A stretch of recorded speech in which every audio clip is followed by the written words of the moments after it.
estudiante de la maestría en epidemiología clínica de la Listo. Universidad Nacional y soy metodóloga de investigación en el Hospital Universitario Nacional. El día, pues en la noche de hoy, la idea es hablar un poquitico respecto a los diferentes tipos de estudios que podemos hacer en epidemiología, esto con el objetivo de que tengamos como un panorama un poquitico más claro cuando vayamos a hacer investigación dentro del grupo y dentro del semillero de investigación en neurocirugía. Entonces, bueno, una breve introducción que dice uno de nuestros profes de la facultad, el profe Rivas. Entonces, en uno de sus libros, dice, se ha sostenido que la epidemiología, al menos en parte, es un ejercicio de medición. En consecuencia de la calidad de tal medición, pueden depender muchas decisiones en salud pública y clínica. Es claro que el diseño del estudio con el cual se busca poner a prueba la hipótesis es importante, pues de él depende la precisión de lo que se quiere medir y, más importante aún, la validez de los hallazgos. Entonces, la idea es que hablemos un poquito de los diferentes tipos de diseños. Esto es lo más importante que tenemos que hacer en el momento de planear una investigación, saber cómo vamos a hacer nuestro estudio y qué tipo de estudio vamos a realizar. Entonces, bueno, los estudios los podemos clasificar de muchas formas. Voy a hablar de una clasificación un poco, digamos, una de las muchas clasificaciones que podemos encontrar. Entonces, los estudios los podemos, estos son los estudios de los cuales vamos a hablar. No sé si se ve, pero bueno, entonces tenemos los estudios cualitativos y cuantitativos, es como la gran división de los tipos de estudios. En los cuantitativos vamos a tratar de cuantificar algo con números, con medidas específicas. En los cualitativos ya vamos a hablar un poquito brevemente de qué son.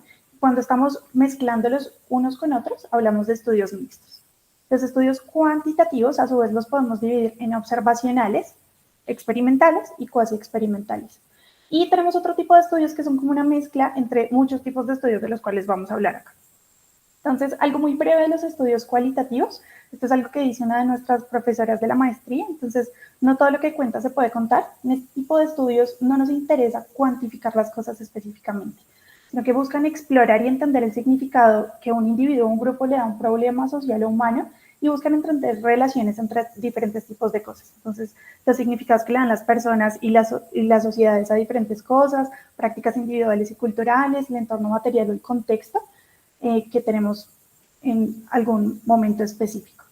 Entonces, estos tipos de estudios se hacen unas preguntas diferentes a la investigación cuantitativa. Entonces, nos preguntan por qué, cómo y en qué circunstancias suceden las cosas. Tratan de ir a la profundidad de un fenómeno en específico y tratan de abarcar el todo de ese fenómeno. Digamos que los métodos son un poco más laxos, entre comillas. A medida que voy desarrollando la investigación, puedo cambiar mis métodos o puedo definir un tamaño de muestra diferente o puedo cambiar cosas específicamente dentro del estudio. En estos involucramos a los entrevistados como participantes activos de la investigación y no como la población objetivo, y consideramos al investigador como parte de la investigación y se vuelve el investigador un instrumento de recolección de datos. Tenemos muchos tipos de metodologías en investigación cualitativa. La idea no es hablar de ellas en específico el día de hoy, porque eso daría como para otra charla diferente, pero estos son como algunos de los ejemplos. El marco lógico, métodos históricos, etnográficos, fenomenológicos, investigación evaluativa, investigación acción participativa, entre otros, estudios de casos. Esos son como los más importantes. Bueno, ahora, ¿qué sucede con los métodos mixtos? Tenemos información cualitativa y cuantitativa que intentamos integrar para tener un mayor entendimiento de un fenómeno que estamos estudiando. Entonces, tenemos diferentes tipos de estudios mixtos dependiendo del momento en el que hacemos cada uno de los tipos de estudios. Entonces, tenemos los paralelos convergentes, en donde yo hago un estudio cualitativo y un estudio cuantitativo al tiempo e integro sus resultados. Tenemos los métodos mixtos secuenciales explicativos, en donde primero hago un estudio cuantitativo, a partir de mi análisis de datos encuentro cosas que me gustaría explicar un poco más, llegar más a profundidad de lo que encontré y desarrollo un estudio cualitativo a partir de esto. Y los métodos mixtos secuenciales exploratorios, en donde primero hago un estudio cualitativo para definir cómo voy a hacer eventualmente mi estudio cuantitativo. Entonces, esto me permite generar variables para mi estudio o generar cosas que debo medir en específico, como tenerlas muy en cuenta. Ahora ya, digamos, como lo que conocemos un poquito más, los métodos cuantitativos. Los estudios cuantitativos los podemos dividir, como ya les había mencionado, en observacionales, experimentales y cuasi experimentales. Los cuasi experimentales no les vamos a hablar tanto el día de hoy, pero los otros dos los podemos a su vez dividir según si tienen grupos controles o no tienen grupo control. Entonces, los estudios observacionales, en este tipo de estudios, quien investiga solo hace una observación, no tiene ninguna intervención sobre los sujetos de investigación y observa lo que ya fue asignado por la naturaleza o porque sí. Los hacemos cuando no es posible realizar experimentos porque no es ético exponer a alguien a un factor de riesgo o algo que yo creo que le va a hacer daño o no tengo suficientes recursos o la enfermedad es muy larga y mi desenlace va a ocurrir, no sé, en 10 años. Entonces hacer un experimento pues no sería factible de ninguna forma. Estos estudios observacionales, como les decía, los podemos dividir si están controlados o no controlados. Entre los no controlados tenemos los reportes de casos, las series de casos y los estudios transversales. Los reportes de casos los vamos a hablar más bien al final, pues porque es en los que me voy a tomar un poco más de tiempo. Los estudios controlados tenemos los casos y controles, los estudios de cohortes y los estudios ecológicos. Entonces, dentro de las series de casos, vamos a tener un grupo de pacientes que los vamos a definir o seleccionar dependiendo de la presencia de un desenlace o un evento específico. En este tipo de estudio no tenemos grupo control y el objetivo es describir las características y los desenlaces que yo tengo en mi grupo para generar hipótesis y después hacer otro tipo de estudios que ya sean controlados, que puedan ser medidas de asociación, medidas de riesgo. Aquí no podemos calcular el riesgo de un evento porque todos nuestros pacientes o nuestros sujetos de investigación van a tener el desenlace. Y podemos, digamos que seleccionar a las personas a través de diferentes formas. Pacientes que tienen la exposición y el desenlace o pacientes que solo tienen el desenlace. Entonces, en estos podemos establecer patrones de presentaciones frecuentes, características más relevantes, hallazgos más comunes, tratamientos más exitosos, áreas geográficas en donde yo sospecharía que algo está sucediendo, y todo esto nos va a llevar a tener hipótesis para después generar otro tipo de estudios. Entonces, para cada diseño vamos a ver algunos ejemplitos. Entonces, bueno, para series de casos les traigo este artículo de una serie de casos de meningiomas metastásicos. Luego hicieron en el 2023, lo publicaron en Acta Neuroquirúrgica, y entonces ellos lo que hicieron era en un centro, en un hospital, evaluaron durante 20 años cuántos pacientes o qué pacientes habían tenido esta patología. Adicional a eso, hicieron una revisión en la literatura de reportes de casos, series de casos que ya estaban descritas y integraron estos estudios también a su estudio. Entonces, al final recogieron 155 casos. La selección de estos pacientes, como les decía, son pacientes que tuvieron un meningioma metastásico y a partir de eso describieron las características sociodemográficas que tenían estos pacientes, la histología, el tiempo hasta la metástasis, el tratamiento, la localización del tumor primario y las localizaciones de las metástasis. Entonces, vamos a hablar un poco de los diseños de los estudios, no vamos a mencionar tanto los resultados que ellos presentan, pero pues ahí está, digamos, la referencia si lo quieren leer.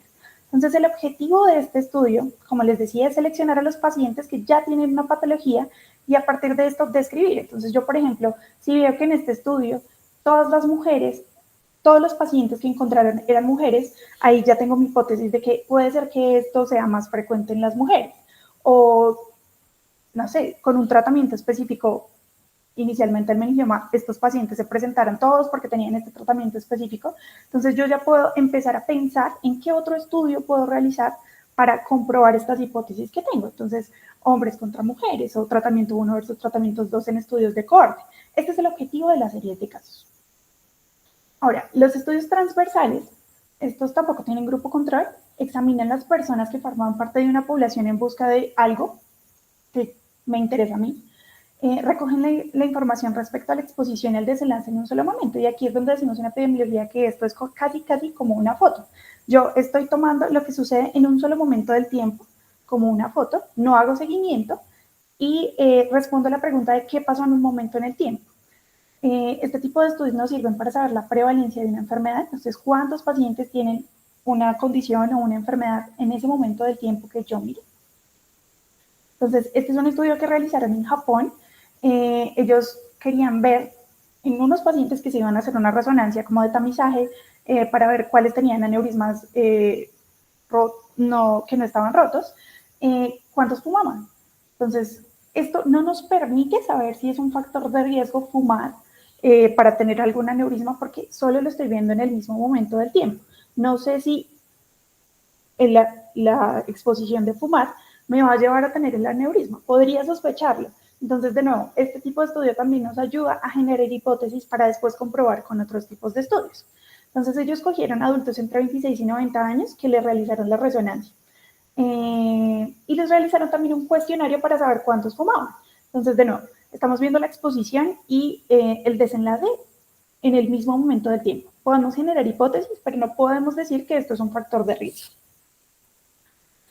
Otro tipo de estudios son los estudios ecológicos. Entonces, aquí es cambia un poquito el asunto. Entonces, la unidad de análisis o los sujetos de investigación ya no van a ser el paciente o una persona en específico, sino que va a ser un grupo geográfico o cultural que puede ser, no sé, barrios, ciudades, países, municipios, entre otros. Entonces, estos estudios pretenden establecer relaciones que existen entre variables de características o propiedades de grupos, organizaciones, lugares, todo eso, y tenemos 3 tipos de medidas que podemos usar en estos estudios. Las medidas de resumen, entonces, de observaciones individuales, entonces cuando tengo, no sé, promedios de algo, medias, medianas, las medidas ambientales que resumen las características de un lugar, entonces la contaminación del aire, los metros sobre el nivel del mar, la temperatura, algo así. Las medidas globales que me van a conocer las características de ciertos grupos, entonces la densidad poblacional, los tipos de sistemas de salud, las características propias de un departamento. Entonces, este es otro estudio que tiene este diseño. Entonces, ellos querían saber el acceso que tenían los pacientes a trombectomía mecánica cuando tenían un ACV isquémico en Japón. Entonces, cogieron todos los municipios de Japón y hicieron una aproximación de las inequidades de los pacientes que tenían una ACV para saber cuántos, digamos, podían fallecer por esto. Entonces, las variables vemos aquí que son un poco diferentes a cuando hacemos un estudio, digamos, en un paciente en específico. Entonces, el desenlace aquí no era si el paciente se moría o no, sino el promedio de muertes por ACV en cada municipio, en cada uno de estos municipios. Y las variables que le metieron a su modelo para lograr este desenlace, entonces eran índices de accesibilidad espacial, el tiempo promedio por municipio de traslado al centro con trombectomía mecánica, los recursos médicos, entonces el número de médicos, de hospitales, de clínicas que habían en el municipio, las características socioeconómicas de cada municipio, y lo que hacían era ver cuáles eran los que tenían, digamos, más inequidades o como más dificultades para que los pacientes llegaran a trombectomía mecánica, pero este análisis se hacía específicamente para cada municipio. Entonces, aquí hay un concepto que se llama como la falacia ecológica, en donde yo no puedo extrapolar exactamente lo que me da a cada uno de mis pacientes. O sea, yo no puedo decir, este paciente por estar en este municipio tiene un riesgo mayor por tal cosa, pero me pueden dar aproximaciones a lo que podría pasar geográficamente o en diferentes, digamos, unidades de análisis. Ahora, los estudios de cohortes. Entonces, primero vamos a definir una cohorte. Es un grupo de personas que tienen algo en común cuando se agrupan y son seguidas durante un periodo de tiempo. Entonces, cuando agrupamos a estas personas, no tienen el desenlace. Y el tiempo de seguimiento tiene algún sentido según la evolución natural de la enfermedad. Entonces, yo no necesito seguir una gripa 3 años, porque la gripa se me va a curar máximo en 15 días, un mes. O no voy a seguir un paciente con hipertensión 2 semanas, porque el paciente va a tener su enfermedad durante mucho más tiempo y va a tener sus desenlaces, no sé, a 10 años. Entonces, el tiempo de seguimiento debe tener un sentido para el estudio que estoy realizando. Y todos los pacientes son seguidos la misma cantidad de tiempo o registro cuánto seguía cada uno de los pacientes. Entonces, bueno, en estos estudios yo voy a dividir mi grupo en quienes estuvieron expuestos a algún factor de riesgo y quienes no estuvieron expuestos a ese mismo factor de riesgo. Lo sigo en el tiempo, luego evalúo los desenlaces y a partir de cada grupo voy a describir quiénes tuvieron el desenlace y quiénes no tuvieron el desenlace. Lo mismo en los expuestos y en los no expuestos. Eso es básicamente cómo funciona un estudio de cohortes. Entonces, este es un estudio en donde evaluaron la vancomicina intraoperatoria en polvo en los pacientes con cirugía de columna. Entonces, llevaron sus pacientes que tenían cirugía de columna, los expuestos eran quienes les habían aplicado la vancomicina al polvo en la herida y los no expuestos eran los que no les aplicaron la vancomicina. Los siguieron a 90 días, evaluaron los desenlaces que eran infección de sitio quirúrgico y en cada grupo lo que el desenlace, pues miran, si tienen cuántos tuvieron la infección de sitio quirúrgico y cuántos no, Y lo mismo pues en los no expuestos. Entonces, aquí tenemos dos conceptos diferentes cuando estamos hablando de estudios de cohortes. Entonces, hablamos de la temporalidad del estudio. Entonces, podemos decir que un estudio puede ser prospectivo o retrospectivo. Eso depende del estado de los datos o del estado de los desenlaces o de lo que haya sucedido con el paciente en el momento en que yo inicio la investigación. Entonces, prospectivos es cuando yo planteo mi investigación y las cosas van a ocurrir en el futuro. Y retrospectivos es cuando yo planteo mi investigación, pero las cosas ya sucedieron. Entonces yo utilizo historias clínicas, tomografías o cosas, digamos, que ya están registradas, ya están. Ahora, otra cosa es la direccionalidad del estudio. Entonces, siempre los estudios de cohortes van a ir hacia adelante. Siempre me voy desde la exposición hacia la enfermedad. Entonces, esto es diferente a la temporalidad. A pesar de que yo tenga un estudio retrospectivo, que las cosas ya sucedieron, yo selecciono a mis pacientes desde la exposición de lo que sea que tenían hasta su desenlace. Lo mismo en los prospectivos. Otro caso diferente son los estudios de casos de controles. Entonces, estos los hacemos cuando no es posible hacer un estudio de cohorte. Estos tienen un poquito más de riesgo de sesgos que los estudios de cohorte. Los hacemos, por ejemplo, cuando se demora muchísimo tiempo el resultado o el desenlace, o es muy raro. Si, por ejemplo, yo tengo 1 millón de pacientes y solo 2 van a tener el desenlace, no tendría sentido hacer un estudio de cohortes porque tendría que seguir a muchísima gente y eso me costaría muchísimo dinero también. Entonces, aquí selecciono a mis participantes a partir de la presencia o ausencia del desenlace. Entonces, cojo desde el desenlace hacia la exposición y la direccionalidad del estudio, que en los estudios de cohortes será hacia adelante, aquí va a ser hacia atrás. Entonces, esto es como un grafiquito explicando más o menos cómo son los estudios de casos y controles. Selecciono mis casos que tienen el desenlace, selecciono los controles que no tienen el desenlace, y me voy hacia atrás evaluando la exposición. Entonces miro quiénes estaban expuestos y quiénes no estaban expuestos, y lo mismo en el grupo de los controles. Entonces el tiempo va hacia allá, pero mi investigación va hacia el otro lado, va desde el desenlace hacia la exposición. Es un estudio que publicaron en JAMA en el 2006, en donde querían ver el uso del casco para el trauma craneoencefálico en pacientes que esquiaban. Entonces, los casos eran esquiadores con trauma craneoencefálico y los controles eran personas que estaban esquiando, que no tuvieron ninguna lesión y que los encontraron como por ahí esperando a subir a la montaña. Entonces, seleccionaron sus casos, sus controles, los siguieron hacia atrás y evaluaron la exposición. A partir de esto, en este tipo de estudios y en los de cohortes ya puedo decir que algo es un factor de riesgo o puedo sospecharlo, porque estoy siguiendo los pacientes en el tiempo y puedo decir que algo ocurrió antes que otra cosa. Eso hace que yo pueda sospechar que corresponde a un factor de riesgo.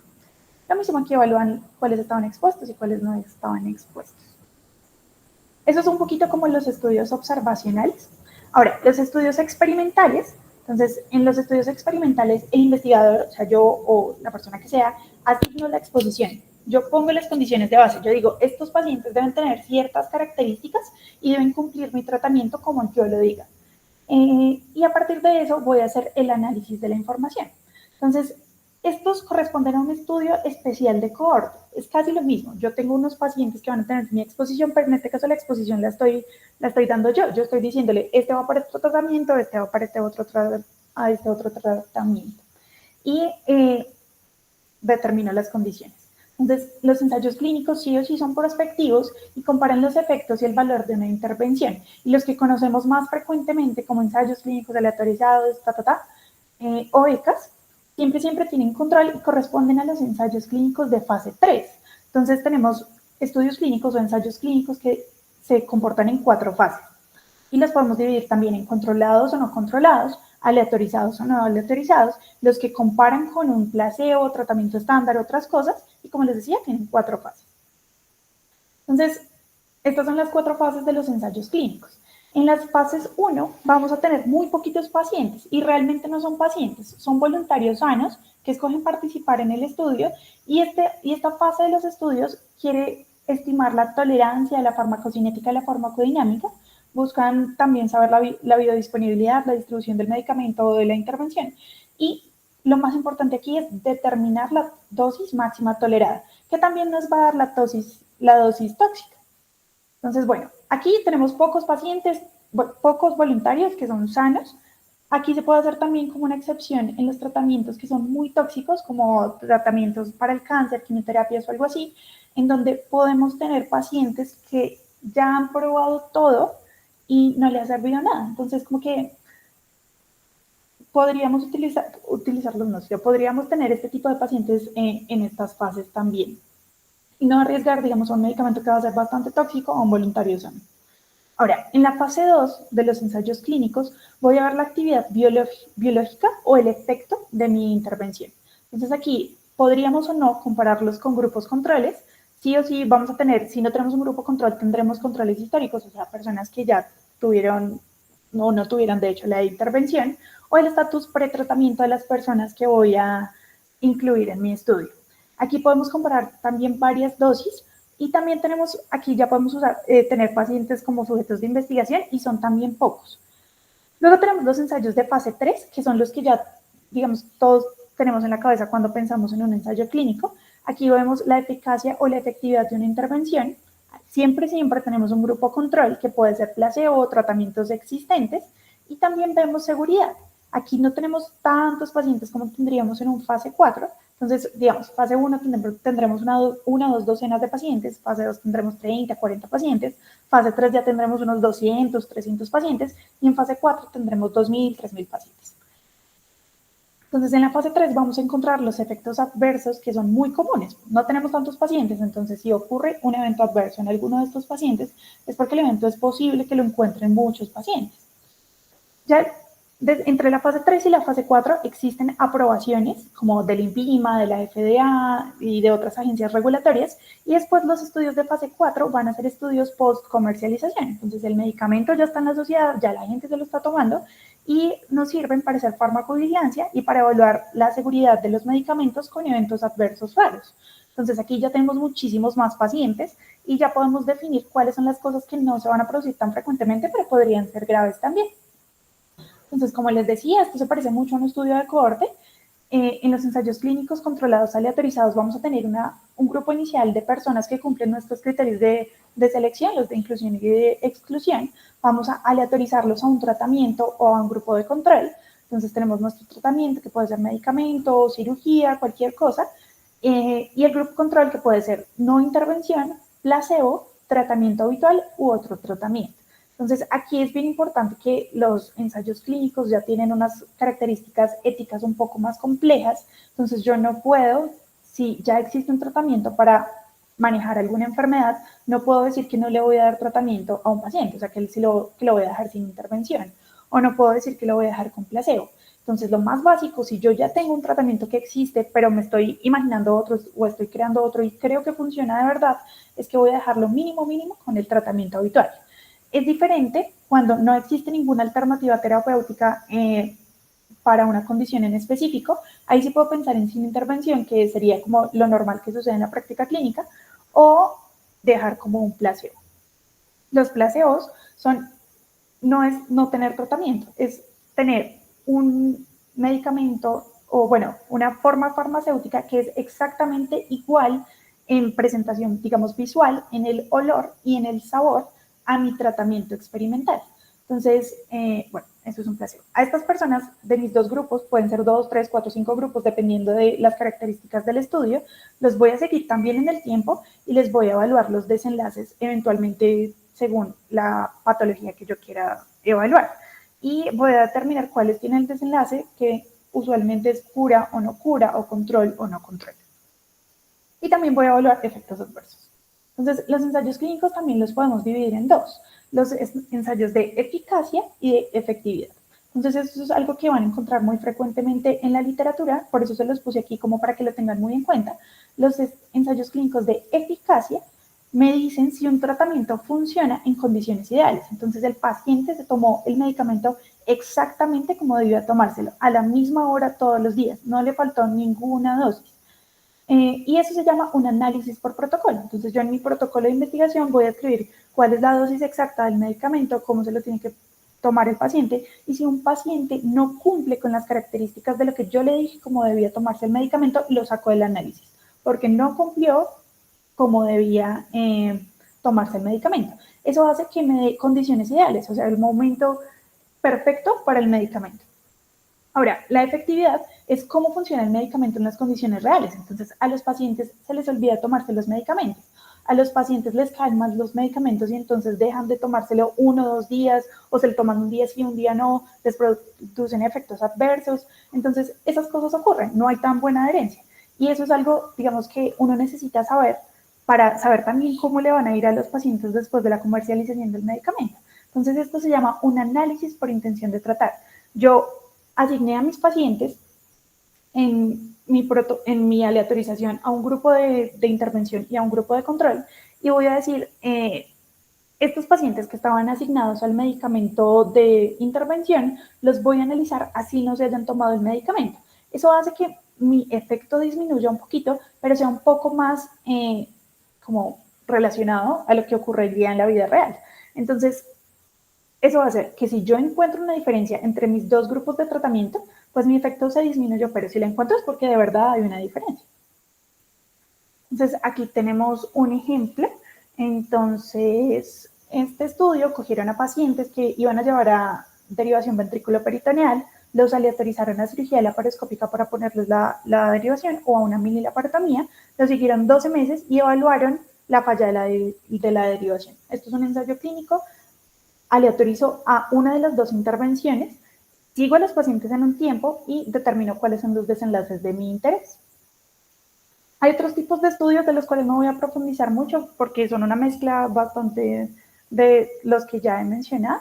Entonces tenemos estudios de validación de escalas, cuando usamos escalas que podrían cambiar las palabras o culturalmente cambiar, digamos, de lo que dicen en España, hay unas palabras específicas, a lo que dicen aquí en Colombia, a lo que dicen en Chile, entre otras cosas, o en otros lugares. Necesito validar mi escala para la población en la que voy a realizar la escala, para quienes la voy a aplicar. Esto tiene diferentes métodos, usualmente necesito pues hacer traducciones, retrotraducciones, pruebas pilotos, consensos de expertos, tengo unos métodos estadísticos específicos y luego pues digo si la escala funciona o no para mi población.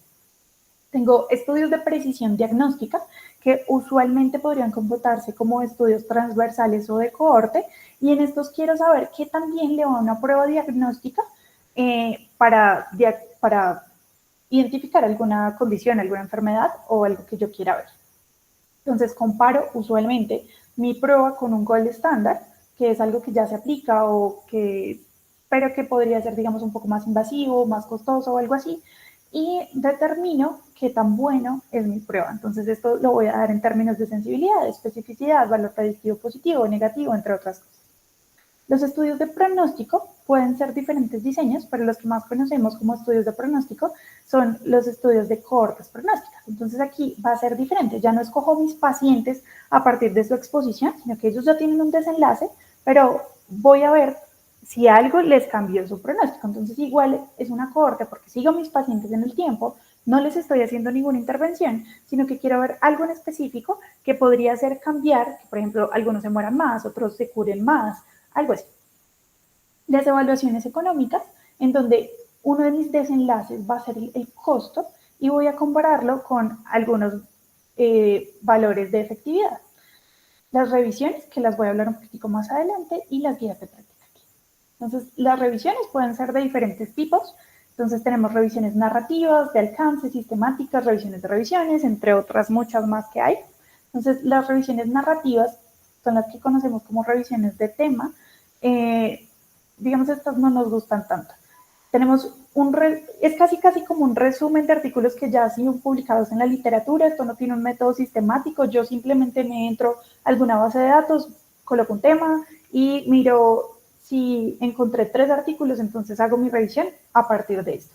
Generalmente no es reproducible y por eso no nos gustan tanto. En investigación nos gusta que las cosas sean reproducibles, que yo pueda encontrar los mismos resultados que alguien más encontró cuando hizo el mismo estudio. Ahora, las revisiones de alcance tienen ya más una metodología que es un poco más sistemática. está definida, está estructurada, es transparente, son un poco más reproducibles y en estas voy a tener preguntas amplias. Entonces, ¿qué es una enfermedad en específico? O ¿cuáles son los posibles tratamientos de una enfermedad? Esto podría reemplazar una revisión narrativa un poco más estructurada y nos gusta un poco más porque sí es reproducible.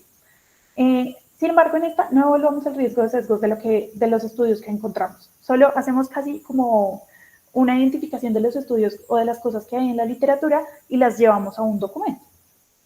En las revisiones sistemáticas tenemos una pregunta clínica que es específica, que generalmente las planteamos en términos de preguntas PICO, en donde comparamos intervenciones y comparadores. Tiene un método muy riguroso. En estas es necesario evaluar el riesgo de sesgos. Deben siempre registrarse en algún lado. El más común es Próspera y se reportan según una escala que se llama Prisma.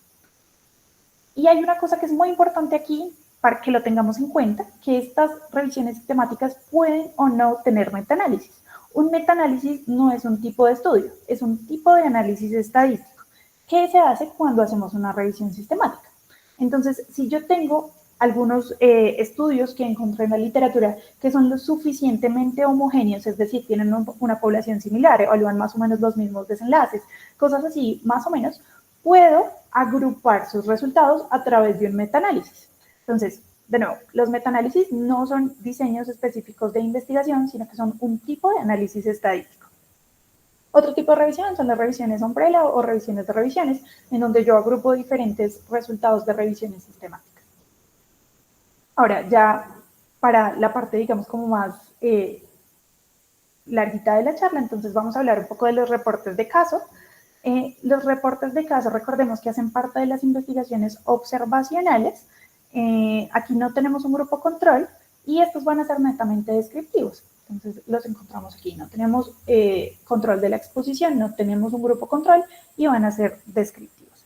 Entonces en estos podemos describir la clínica de una enfermedad nueva, complicaciones inusuales. Lo importante de estos reportes de caso es que yo pueda aprender o pueda plantear nuevas hipótesis para investigación posterior. Esto es un poco conflictivo, lo del número de personas o de casos que puedo tener en mi reporte. Usualmente se dice que de 1 a 10, sin embargo, esto podría variar dependiendo de lo que yo haga en el reporte de caso. Entonces, de nuevo, los objetivos de los reportes de caso es reportar enfermedades nuevas o eventos desconocidos que no se encontraban antes o que no están descritos en la literatura, reportar presentaciones inusuales o nuevas de enfermedades conocidas o cosas que son muy raras, reportar eventos adversos o positivos inesperados de alguna intervención terapéutica, interacciones inusuales. Entonces, por ejemplo, mi medicamento interacciona con alguna comida en específico que es propia de Colombia, pues eso estaría, digamos, bien reportarlo. Y también puede hacerse con fines educativos.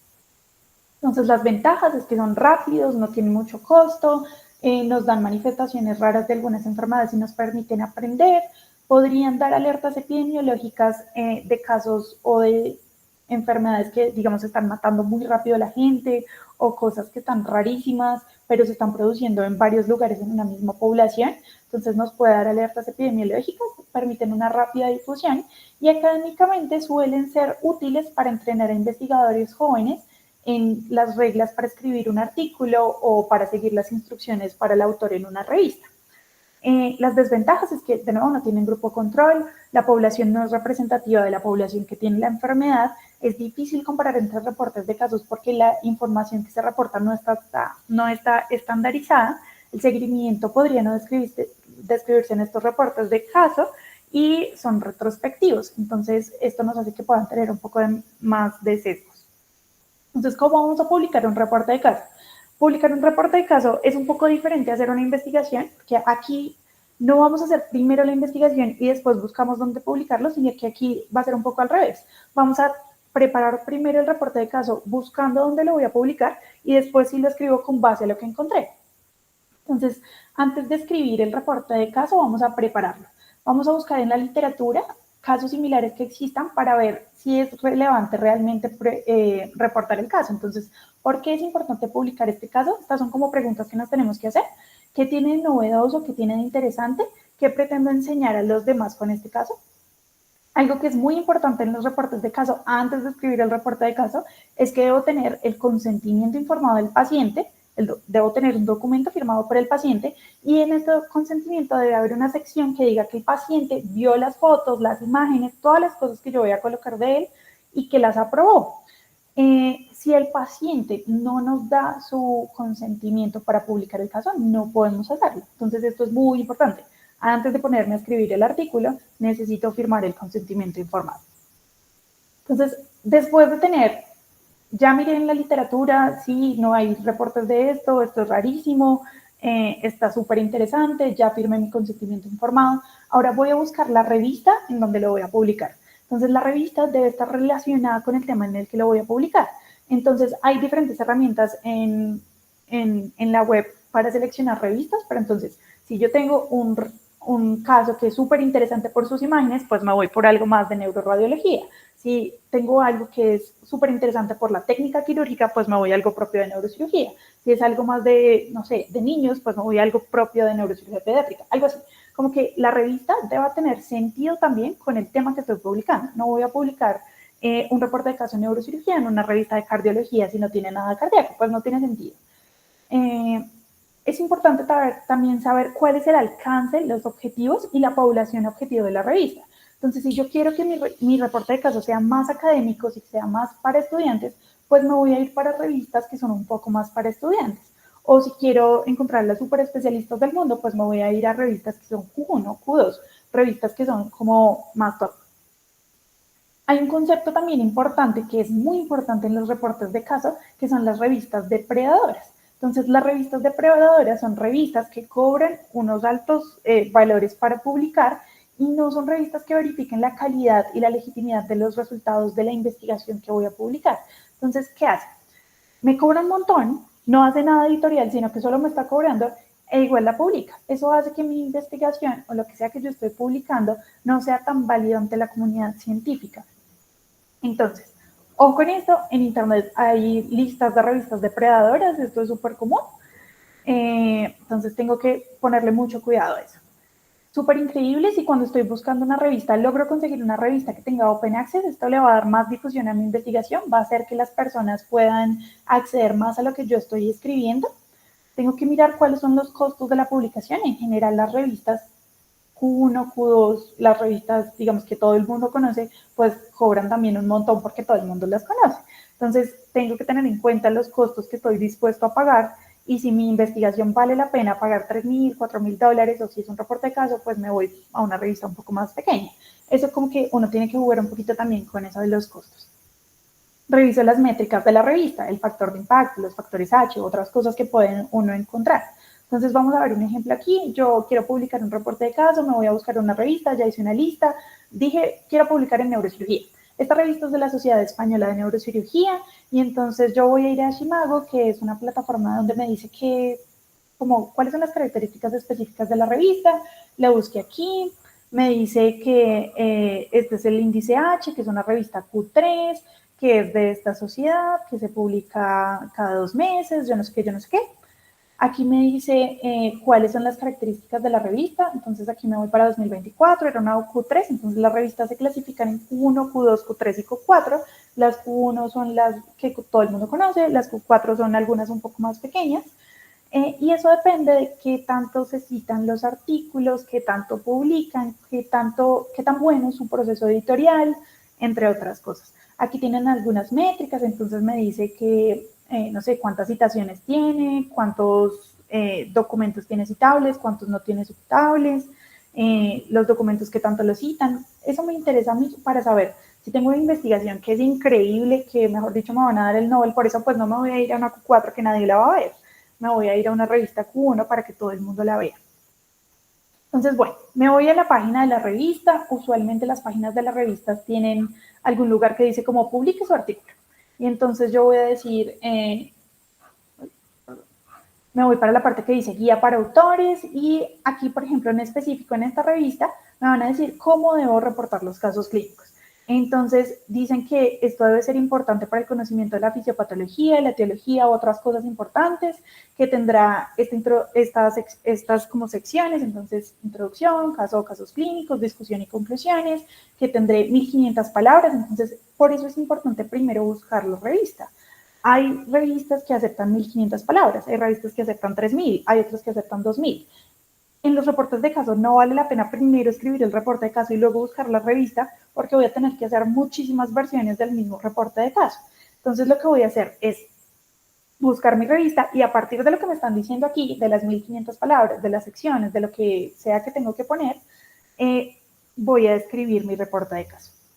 Entonces me dicen acá que tengo que incluir un resumen, 4 a 6 palabras clave, máximo 15 referencias.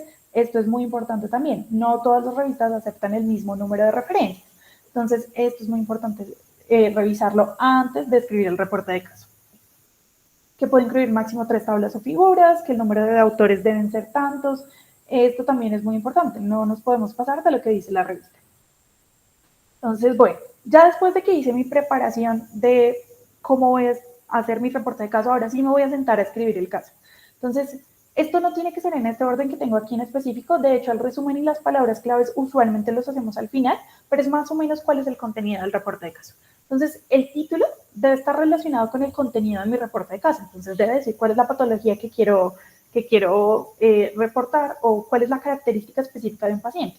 Debo evitar expresiones como primer reporte de caso, primer caso en el mundo o cosas que digan algo parecido, porque no estoy seguro de eso. Yo no me fui hasta los repositorios bibliográficos de China para ver si eso no había sucedido, porque esos están en chino y no entiendo nada, sino que me voy a la literatura que ya conozco, pero puede ser que ya exista en el mundo, pero yo apenas estoy describiéndolo en mi país o en la literatura que conozco.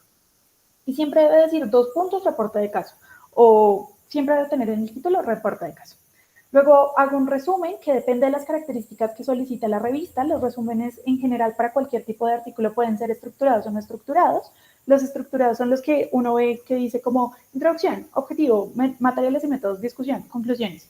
Y los que no son estructurados son los que es un párrafo completo y ahí está todo mi resumen y ese lo hacemos al final. Ahora, las palabras clave también depende del número que me solicita la revista. Siempre deben corresponder con DEX o con MESH, dependiendo del idioma de la revista. Y es ideal agregar reporte de caso, que en caso de los MESH son Case Reports Publication Type. Luego hago una introducción del reporte de caso. Digo un contexto general de la patología y tengo que decir que tiene de nuevo el caso como más o menos breve. Luego, la introducción siempre termina con una frase que resume el caso. Entonces, vamos a presentar el caso de una mujer de tantos años que tiene tal cosa. Esto es como similar a lo que hacemos en estudios de otro tipo, en donde la introducción siempre debe terminar con el objetivo del estudio. Entonces, aquí vamos a hacer un resumen del caso. Luego de eso vamos a describir el caso. ¿Qué tenemos que describir del caso? Tenemos que hacer una descripción de las características del paciente. Entonces, es una mujer, es un hombre, tiene tantos años, no sé, tiene tales comorbilidades.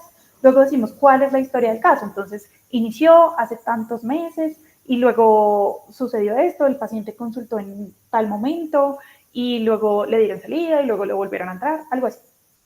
Luego tengo que escribir qué encontré en el examen físico, porque eso es importante para saber si yo leo un reporte de caso, saber si me estoy encontrando ante la misma patología, entre la misma condición, entre la misma presentación clínica de la enfermedad. Y debo escribir los resultados de los exámenes importantes para mi reporte de caso. Si yo tuve un paciente hospitalizado 2 meses y durante los 2 meses le hice un hemograma todos los días, pues no tiene sentido, a menos de que para mi reporte de caso no sé, quiera hacer una curva de cómo estaba la hemoglobina todos los días, algo así. Pero no es necesario reportar todos los paraclínicos que tenía el paciente, sino que son los importantes para mi reporte de caso. Después de eso miro cuál era el plan de tratamiento inicial y cuál fue el desenlace que yo esperaba según el tratamiento que le iba a hacer a mi paciente y cuál fue el desenlace real. Los reportes de caso usualmente la gente trata de reportar cosas exitosas. Recuerden que los reportes de caso nos tratan de enseñar cosas, entonces es válido también decir que el paciente falleció o que el paciente tuvo tal cosa. Eso es válido también dentro de los reportes de caso, entonces es importante describir lo que yo esperaba y lo que obtuve. Ahora, es ideal también colocar algo de seguimiento en el paciente. Entonces, si yo logro tener un seguimiento dependiendo de las características de la condición que tiene el paciente, si es algo bien agudo, pues no necesito un seguimiento de 3 años. sino, no sé, de un mes, de 15 días, algo así. Pero si es algo un poco más crónico, al menos de 6 meses.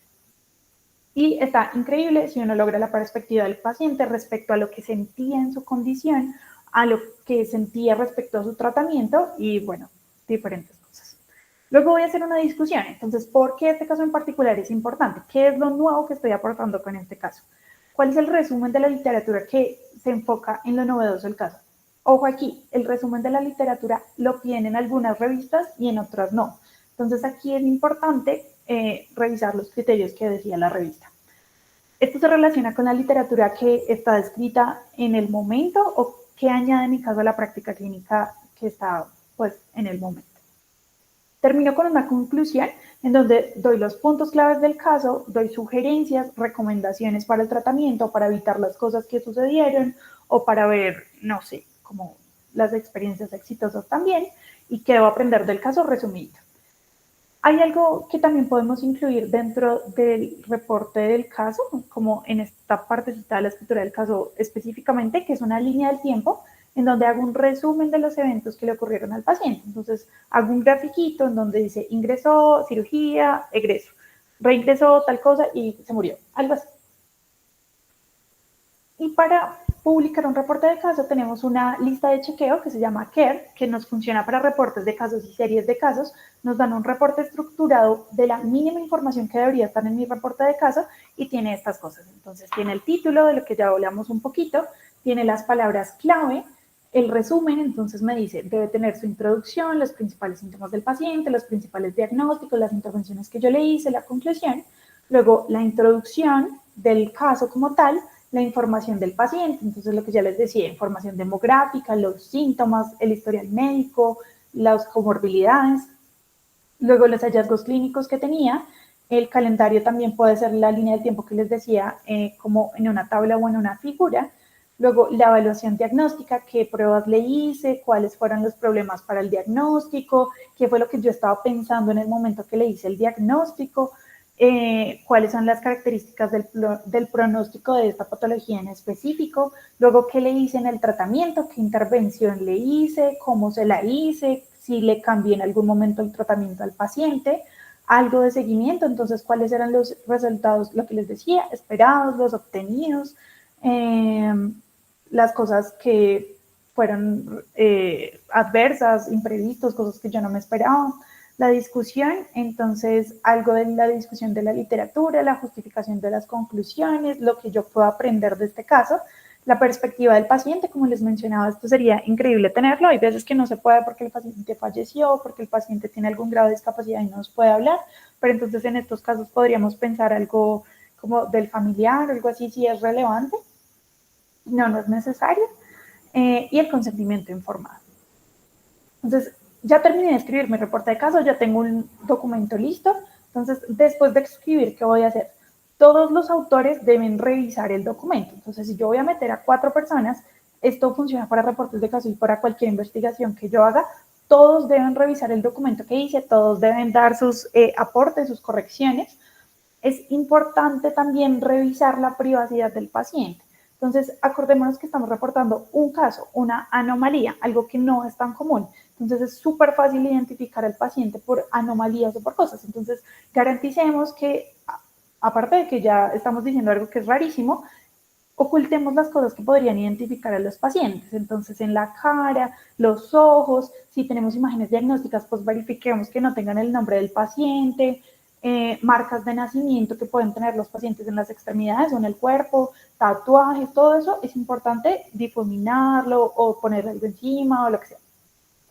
Reunir los documentos solicitados por la revista, entonces usualmente las revistas en sus guías para autores dicen qué debe tener cada uno de los artículos y ellos en general tienen un listado de comprobación. Entonces hay revistas que piden cartas de presentación, que piden el consentimiento informado, que piden el reporte de caso, que además de eso piden en un documento aparte de las tablas y las figuras. Entonces eso depende de cada una de las revistas. Entonces este es el ejemplo, digamos, de la revista que les había comentado. Y después de eso, pues envío mi artículo a la revista y tengo que hacer los cambios que me solicitan los revisores en el menor tiempo posible para que mi caso sea publicado, digamos, lo más pronto que se pueda. Y pues eso era todo lo que les traía el día de hoy. Si alguien tiene alguna pregunta, pues estoy atenta. Muchas gracias. Muchas gracias, María José. Excelente, excelente la presentación y bueno, hay muchos detalles que yo no he estado tan juicioso porque cada revista tiene sus propias características, ¿no? Entonces, a veces yo veo que algunas facultades, por ejemplo, apuntan a todos los residentes para presentar un caso. Eh, y pues apuntan como 10 ahí a veces. De verdad que parece como incómodo porque no se sabe si de verdad sea la norma o es como para ganar puntaje cada uno. Entonces, bueno, los poquitos casos que hemos reportado, bueno, siempre son 4 o 5 personas como máximo, entonces pues yo creo que no nos hemos pasado de ahí. Pero es una experiencia muy buena, yo creo que es la primera parte que uno hace cuando es estudiante. Yo recuerdo que yo participé en un estudio de parasitosis en un barrio allá en Bucaramanga, entonces nos pusimos en la tarea de hacer cuántos niños tenían Ascaris, bueno, todas tenia, etcétera. Y después es un ejercicio bastante sencillo y bastante que lo entusiasma a uno. Después yo ayudé también en una cosa de cisticercosis cerebral y bueno, también de esa manera se va uno introduciendo en el área. Entonces es como la primera parte para uno poder participar de investigaciones. Después ya vienen las revisiones un poquito más de alcance y las revisiones sistemáticas. Por ejemplo, cuando un residente revisa un tema, pues de alguna manera se hace una revisión de alcance que es bastante bueno. En general revisan un buen número de casos y de revistas y valdría la pena en algunos casos publicar incluso una revisión de temas de esta, ¿no? Que se hacen aquí. Entonces, el plan es que cada una de las líneas de investigación que nosotros diseñamos ya hace un mes y medio, bueno, se tome ya la tarea en serio de buscar su casito y de que empecemos a trabajar, pues como mínimo en un reporte de casos, sería lo mínimo, por lo menos en esta vigencia de meses que faltan. Y ojalá que pues se pudiera diseñar un trabajo un poquito más grande de revisión de sistemática de casos, ¿no? Una cohorte, etcétera. Entonces, esos trabajos son más válidos y dan más peso, le dan como más seriedad a la investigación. Pero bueno, empecemos por cada uno de estos. Entonces, eh, ahí veo que hay bastantes estudiantes conectados que están entusiasmados con nuestras líneas y son de parte del semillero que, bueno, vamos a ponernos juiciosos a adelantar esas tareas. Santiago quiere decirnos algo, cuéntenos. Hola, buenas tardes. María José, muchas gracias. Muy buena charla. Yo tenía un comentario más sobre la motivación nuestra para publicar. Pues para nadie es un secreto que tener publicaciones es algo que enriquece mucho la hoja de vida, para la vida académica, para un trabajo, para lo que sea. Pero muchas veces publicamos por publicar. Sí, a veces tenemos reportes de caso que a lo mejor no son algo tan único, algo tan importante.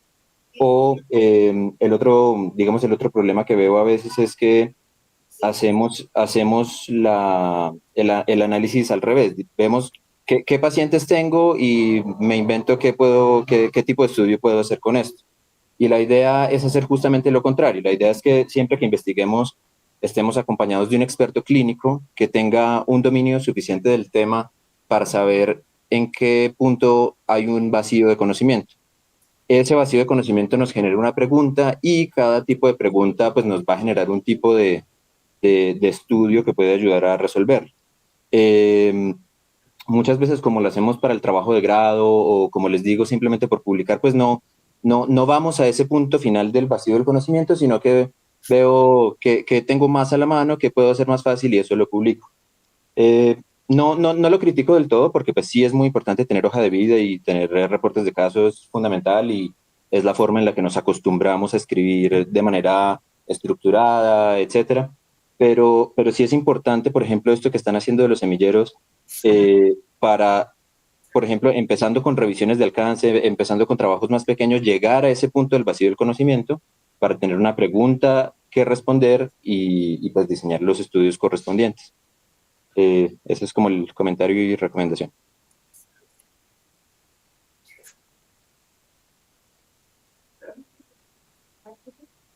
Mm. Bueno, más comentarios o preguntas aquí a la expositora.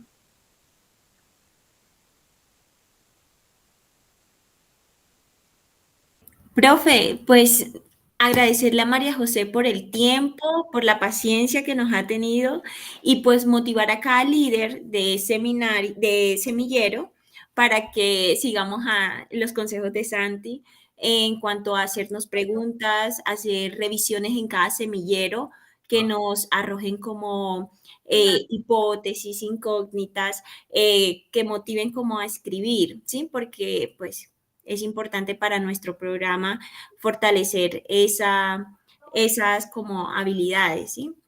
Y tener ese alcance, ¿sí? A nivel nacional, internacional, con las revistas. No sé, Luis Alejandro, ¿qué nos quiere comentar?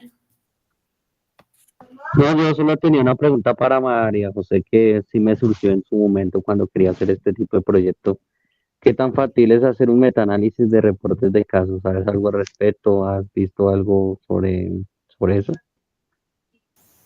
Es posible, digamos, como agrupar la información de diferentes reportes de caso, pero es como lo que les decía en algún momento, no están tan estandarizados, entonces como que encontrar la misma información en todos los reportes de caso que yo encontré en la literatura es un poco más difícil, pero es posible hacerlo. Es posible Y otra agruparlos. duda es, ¿en qué punto o hasta qué punto es factible realizar una revisión sistemática, digamos, si ya hay existentes?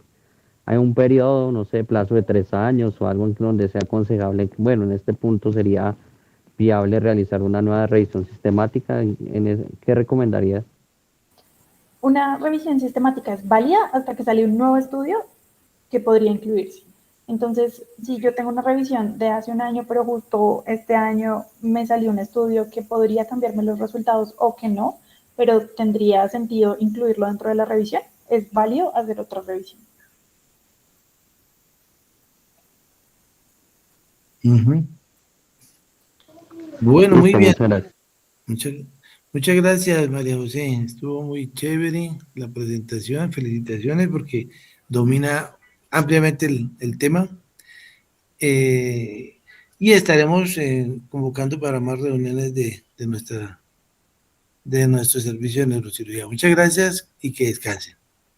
Gracias, profe. Gracias a todos. Buenas noches. Mm.